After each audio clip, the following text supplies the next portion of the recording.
하나님 말씀 요한일서 4장 16절에서 21절 말씀, 우리가 늘 보는 말씀입니다. 요한일서 4장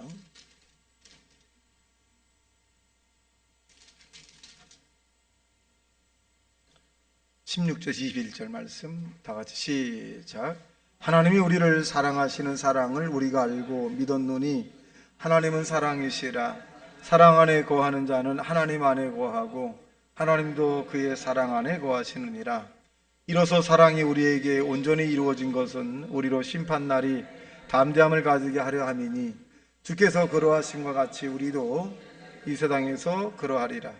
사랑 안에 두려움이 없고 온전한 사랑이 두려움을 내어쫓나니 두려움에는 형벌이 있음이라. 두려워하는 자는 사랑 안에서 온전히 이루지 못하느니라. 우리가 사랑하면 그가 먼저 우리를 사랑하였음이라. 누구든지 하나님을 사랑하노라 하고 그 형제를 미워하면 이는 거짓말하는 자니 보는 바 그 형제를 사랑하지 아니하는 자는 보지 못하는 바 하나님을 사랑할 수 없느니라. 우리가 이 계명을 주께 받았나니 하나님을 사랑하는 자는 또한 그 형제를 사랑하느니라. 아멘. 찬양을 해주신 분들에게 너무 감사합니다.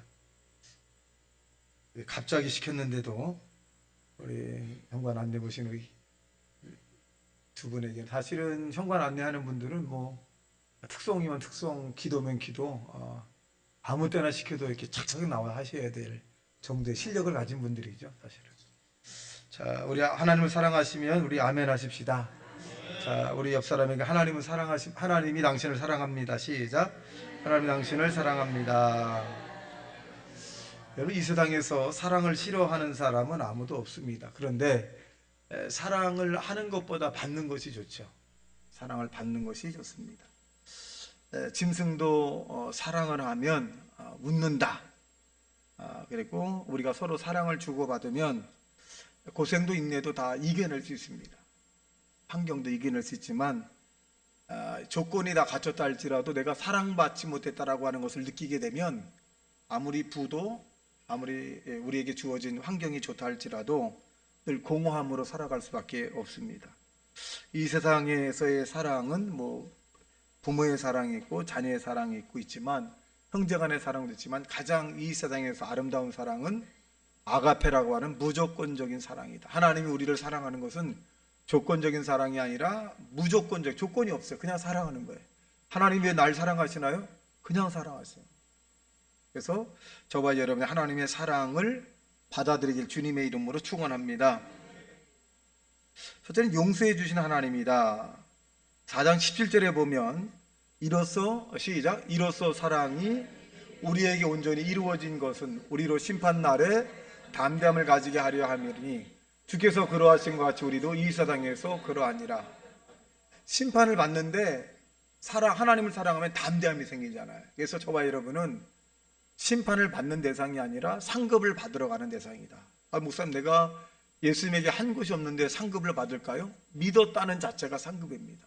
그래서 상을 받으러 가는 사람들은 괴롭거나 슬프거나 절망감으로 상을 받으러 가는 사람이 없습니다. 상을 받으러 가면 심판하면서 가잖아요. 그래서 하나님이 항상 기뻐하며 감사하면서 나와라, 그렇게 말씀합니다. 그래서 그것은 바로 하나님이 저와 여러분을 용서해 주었기 때문에 하나님이 저와 여러분을 사랑한다는 사실을 믿어 주변에 있는 사람을 저와 여러분이 사랑하는 자 되시길 주님의 이름으로 축원합니다. 옛날에 어느 목사님의 자녀 가운데 목사님의 말을 잘 듣긴 듣는데 한 가지를 고집을 하는 거예요. 그건 다름이 아니라 이제 머리를 기르겠다는 거예요. 지금이야 머리를 기르고 노란 머리를 기른다고 할지라도 그렇게 뭐 자유롭게 얘기를 하지만 3, 40년 전에 목사님의 아들이 머리를 여자처럼 길고 노란 머리를 하고 다닌다면 그 목사님 사실은 얼굴 들기가 굉장히 어려웠던 시대예요. 그래서 목사님의 자녀들이 스트레스를 굉장히 많이 받아요. 굉장히. 목사님 아들이, 장로님의 아들이, 안수입사 권사님 아들이. 근데 이 목사님의 아들이 주일날 예배는 나가는데 근데 머리는 기르겠다는 거예요. 그리고 머리에 노란 머리를 부르겠다.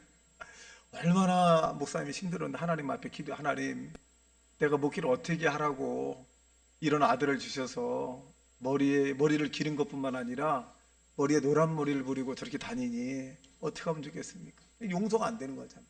굉장히 밉잖아요. 그래서 이제 달래기도 하고 선물도 사준다 그래도 이 아이가 나는 안 한다고 머리를 기른다고 그러는 거예요. 남자인데 머리를 계속 기른다는 거예요. 지금 생각하면 그 목사님이 얼마나 속이 터지겠어요. 시간이 지나고 그래도 이 아이가 고집을 안 꺾는 거예요.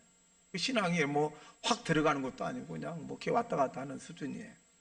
근데 12월 달에 되면 문학의 밤이라는 걸 했어요. 옛날에는 교회에서 성극도 하고 찬양도 하고 노래도 하고. 왜냐하면 중고등부가 굉장히 많았고 대학부가 많았기 때문에 그렇게 이제 하기 시작을 했는데, 거기에 이제 성극을 하는데 예수님에 대한 그 이야기를 하게 되는데, 성극을 하게 되는데, 뭐 빌라도라든가 뭐 종이라든가 그 다음에 베드로, 요한 뭐 이런 사람은 다 정했는데 예수님을 정할 사람이 없었어요. 왜냐하면 그 당시 학생들이 다 머리가 짧았거든. 그 대학생들도 막 너무 길면 막 했으니까 짧아. 근데 그 교사가 딱 봤을 때 적임자가 누구냐? 목사님의 아들이야. 목사님의 아들이 예수님의 역할을 하면 딱 맞는 거야. 그래서 이 선생님이 이제 그 목사님 아들에게 가서 부탁이 하나 있는데, 뭐 다음에 열심히 나오라고 하는 것도 아니다. 딱 한 번만 성극에서 네가 주인공을 좀 맡아야 되겠다. 목사님의 아들이야 네 주인공 되는 게 아니라 네가 머리가 길어서, 그 머리가 길어서 어쩔 수 없이 네가 주인공을 한번 해야 되겠다. 그러니까 얘가 생각해도 자기보다 머리가 멋있는 아이가 없다는 거야. 자기가 머리가 아주 멋있다고 생각하는 사람 가운데 한 사람인데, 자기네 교인 가운데 아이들 가운데 자기보다 머리가 멋있는 아이가 없어서 수락을 했다는 거예요. 뭐 그거 내가 예수님의 역할을 내가 한번 해보겠다 그러면 목 박히는 장면이고 뭐 이런 장면이 있는데, 그래서 이제 아이고 그래도 이제 감사하잖아요. 목사님이 머리 긴 애가 있으니까 다행히도 감사한 거예요. 그래서 감사해서 선곡을 연습을 준비하는데 십자가에 못 박는 예수의 장면이 나와요. 그래서 7마디를 하죠. 7언어를 하는데, 아버지 왜 나를 버리셨나이까 뭐 이렇게 하면서 그를 계속 연습을 하다가 또 안 맞아 또 계속 하다가 마지막에 연습하는데 이 아이가 은혜를 받은 거예요. 은혜를. 그냥 얘가 대성통곡하는 거예요. 그러나 되면 목사님이 보니까 아이가 너무너무 변한 거야. 교회 나오라 해도 그렇게 뺀질뺀질한 애가 스스로 나가고 전도도 하고 머리도 딱 정리하고. 그 목사님 깨달은 게 뭐냐면 하나님은 다 뜻이 있구나. 내가 하나님을 믿으면 걱정하지 않는데 내가 하나님을 믿지 못했기 때문에 내가 자녀를 놓고 기도했거든요. 그러면 그 자녀가 하나님의 뜻에 맞는 사람이 될 걸로 믿어야 되는데 자기가 너무 걱정했다는 거지. 그래서 이 목사님이 회개를 너무너무 많이 했대. 근데 그 자녀가 지금 잘 됐어요. 너무너무 잘 됐어요. 여러분 반대로 한번 생각해 볼까요? 만약에 이 아이가 하나님을 인격적으로 만나지 않았다면 형식적인 아이가 됐을 거예요. 그런데 십자가에 성공을 하다가 이 주님을 인격적으로 만났잖아요. 완전히 변한 거죠. 여러분 하나님은 이와 같이 여러분의 자녀라든가 주변에 있는 모든 사람에게도 여러분이 기도했다면 반드시 여러분의 기도가 이루어진다는 사실을 믿게 되길 주님의 이름으로 축원합니다. 우리가 조급하기 때문에 그러거나 우리가 하나님을 믿지 못하기 때문에. 따라합시다. 하나님을 믿으면 기다리고자, 하나님을 믿으면 감사하자. 하나님을 믿으면 기도했잖아요. 성경 뭐라 그랬냐? 기도하고 구한 것은 어떻게 해라? 받은 줄로 믿으라. 아는 건 잘 아는데 못 기다려. 내가 급하거든요. 근데 하나님은 때가 있어요. 사랑할 때가 있고 미워할 때가 있고, 돌을 던질 때가 있고 돌을 안을 때가 있고, 그리고 품을 때가 있고 멀리할 때가 있고, 때가 다 있습니다. 이것을 하나님의 때에 맞게끔 역사하시기를 예수님 이름으로 축원합니다. 두 번째로 하나님의 사랑은 영원히 변치 않는다. 그래서 영원히 변치 않는다. 에레미야 31장 3절에 보면 옛적의 여호와께서 나에게 나타나사 내가 영원한 사랑으로 너를 사랑하기에 인자함으로 너를 이끌었도다 하였노라. 영원한 사랑으로 저와 여러분을 이끈다는 거예요. 지금 우리가 하나님 우리를 사랑한 것에 대해서는 아주 희미하게 보여요. 그런데 여러분 얼마 있지 아니하면 우리가 얼굴과 얼굴을 대한 것 같이 볼 것이다. 볼까요? 시작. 옛적의 여호와께서 나에게 나타나사 내가 영원한 사랑으로 너를 사랑하기에 인자함으로 너를 이끌었다 하였노라. 영원한 사랑으로, 인자함으로. 인자라고 하는 얘기 뭐냐면 사랑하는 마음으로 우리를 이끌어갔다는 거지. 사랑하는 마음은 어떨 때는 우리가 채찍도 가하기도 하고요, 또 달래기도 하고 자꾸 이끌어가는 거예요. 그래서 저와 여러분이 하나님은 변치 않는 영원한 사랑을 우리에게 나타났다는 사실로 믿게 되기를 주님의 이름으로 축원합니다. 요한일서 4장 19절에 보니까 우리가 사랑함으로 그가 먼저 우리를 사랑하였습니다. 우리가 먼저 사랑한 게 아니에요. 하나님이 우리를 먼저 자, 19절 시작. 우리가 사랑함은 그가 먼저 우리를 사랑하셨습니다. 우리가 이 땅에 태어난 것들을 이미 알고 계시고 성령과 성령이 교통하는 것을 알고 있죠. 우리 사모님이 며칠 전에 저에게 그렇게 말해요. 특송을 하기로 해서 김희수 권사님과 뭔가에서 같이 뭐 무슨 찬송을 곡을 정했다는 거야. 가령 예를 들어 뭔 정했죠? 뭘 정했죠? 신뢰함을 정했다는 거야. 신뢰함을 정해놓고 이제 연습을 하고 막 그랬는데 김수상 집사님이 딱 오더니 신뢰함 하세요? 딱 그래요. 그래서 우리 사모님이 깜짝 놀랐다는 거예요. 우리 또 김수상 집사님이 신뢰함 좀 하면 어떨까 이런 스타일이 아니거든. 신뢰함 좀 하면 어떨까 이런 스타일이 아니라 신뢰함 하세요 이런 스타일이거든. 마치 들은 것처럼. 이게 성령이거든요. 어저께 전화를 내가 장보성 권사 했는데 장보성 권사님의 딸이 그런 거, 목사님 어떻게 전화를 하셨어요? 금방 우리 어머니에게 내가 목사님한테 전화 한번 드리면 어떨까라고 장보성 권사 얘기를 했다는 거예요. 근데 목사님이 따르릉 전화가 왔다는 거야.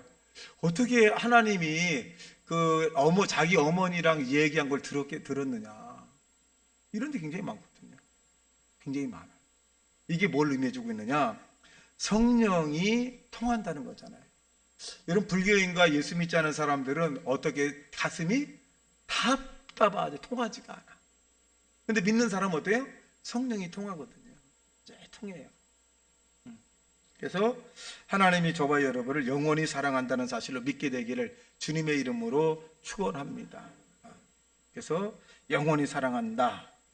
자, 마지막 세 번째로 성령으로 말미암아 부어주신다. 그랬어요. 로마서 5장 5절에 보면 소망이 우리를 부끄럽게 하지 아니함은 우리에게 주신 성령으로 말미암아 하나님의 사랑이 우리 마음에 부은 바 됨이니라. 그랬어요. 하나님의 사랑이 우리 마음에 부은 바 됨이니라. 자, 볼까요? 시작. 소망이 우리를 부끄럽게 하지 아니함은 우리에게 주신 성령으로 말미암아 하나님의 사랑이 우리 마음에 부은 바 됨이니. 그래서 이 하나님의 성령 우리에게 부은 바 되면 넉넉한 마음을 갖거든요. 그래서 담임 목사가 갑자기 김기정 원사한테 현관 안내하세요 그러면 네. 우리 김기정 원사님은 아주 내 마음에 쏙 든 게 한 가지 있는데 기도를 시키는데 절대 불순종을 하지 않아요. 제가 7번 시킨 적이 있나요?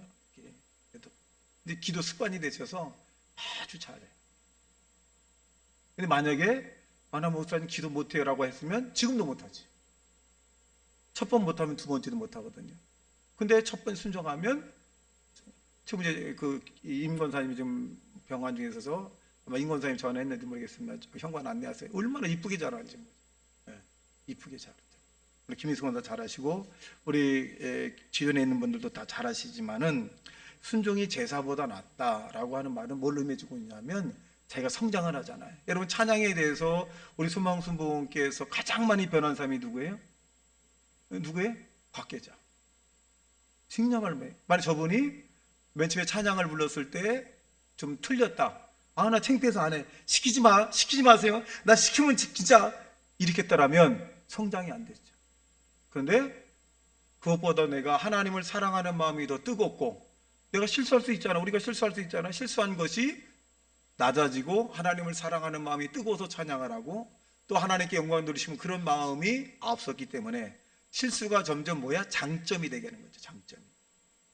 그래서 그리스도 예수 안에서는 예만이고 아니오가 아니라는 거예요. 여러분 이 세상에 성공적 인생을 살아가는 사람들 보면 다 자기의 약점과 장점이 있는데 우리가 순종하다 보면 약점이 장점이 되고 말아요. 여러분 우리의 약한 부분을 숨기려고 하지 말고 예수님에게 다 드러내는 자 되시길 주님의 이름으로 축원합니다. 여러분 우리는 이 땅에서 음악에 대한 전공자도 아닙니다. 다 아름다운 목소리를 가진 건 아니에요. 하나님 우리에게 각자의 목소리를 주었고 각자 처지에 맞는 환경에 맞게끔 했습니다. 그럴 때 우리가 이 육으로 부르는 것도 중요하지만 주님을 뜨겁게 사랑하는 영의 마음으로 부를 때 여러분 하나님의 영광을 받으신다는 사실을 믿게 되기를 주님의 이름으로 축원합니다. 하나님의 성령이 우리에게 임했을 때 중창단에게 내가 바라고 원하는 건 뭐냐? 좀 흥이 있으면 좋겠다.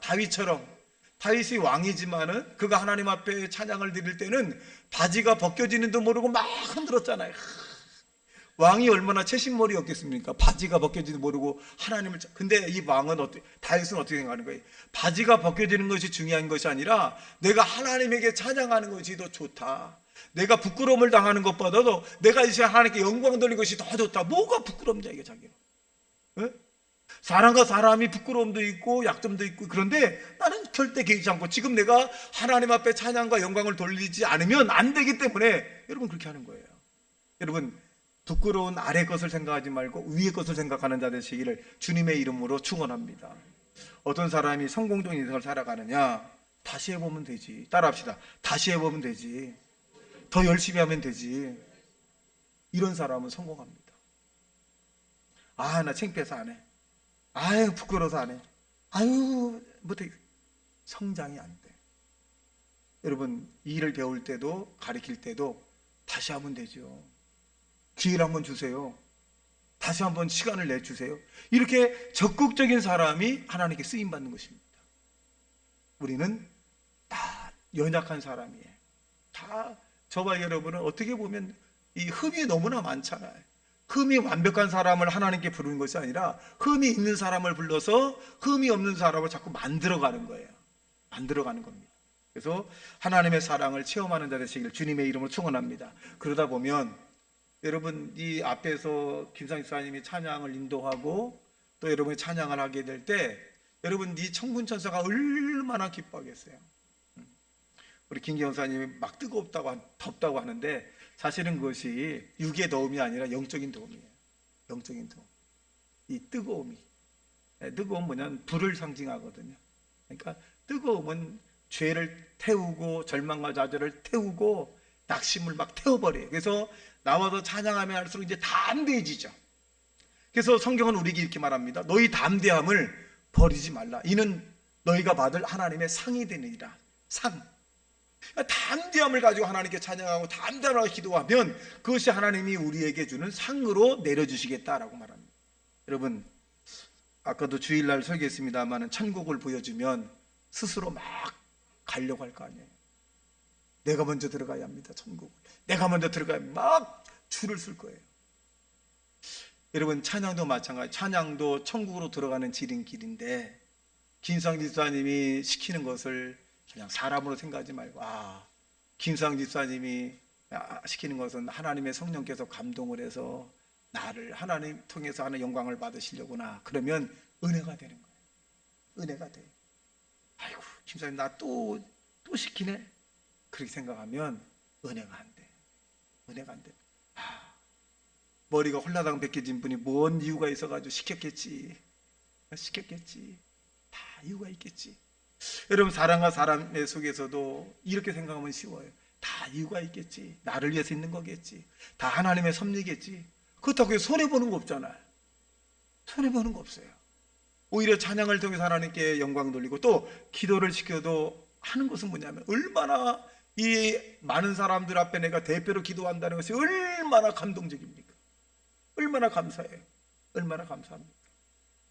천사도 흠모할 만한 그런 지위를 저와 여러분이 가진 거거든요. 그러니까 하나님의 일은 뒤로 빼면 안 돼요. 하나님의 일은 대단히 적극적으로 해야 돼요. 그러다가 주님을 만나고 그러다 천사를 만나고 그러다 은혜를 받게 되고 그러다 기적을 나타나게 되고 그러다 축복을 받게 되는 거예요. 여러분 하나님의 일을 하다가 간증을 통해서 영광을 돌리는 게 얼마나 많아요. 그런데 하나님의 일을 안 하다가 복을 받았다 이건 없어요. 하나님의 일을 하다가 성령 받고 하나님의 일을 하다가 축복 받고 하나님의 일을 하다가 문제가 해결됐고 하나님의 일을 하다가 치료가 되었더라 이건 있어도 하나님의 일을 안 하다가 뺀질뺀질 하다가 은혜 받았다 이건 없어요. 이건 없습니다. 그래서 성경은 뭐라 그러냐? 거룩한 욕심을 가져라. 하나님의 일엔 거룩한 욕심을 가지십시오. 그 거룩한 욕심이 여러분 주님을 만나게 됩니다. 찬양도 거룩한 욕심을 가져서 김사사님 내가 오늘 이번 주에 한 곡도 하면 안 되겠습니까? 탁 해. 그러면 저분이 아이고 손이 아픈데 그래도 하나님께 영광 돌린다고 하니 내 손이 아프더라도 내가 해드리겠다. 이럴 때 은혜가 되는 거예요. 이럴 때 사람이 그럴 때 그 마음의 중심에 하나님이 영광이 나타나는 겁니다. 피차 은혜가 되는 겁니다.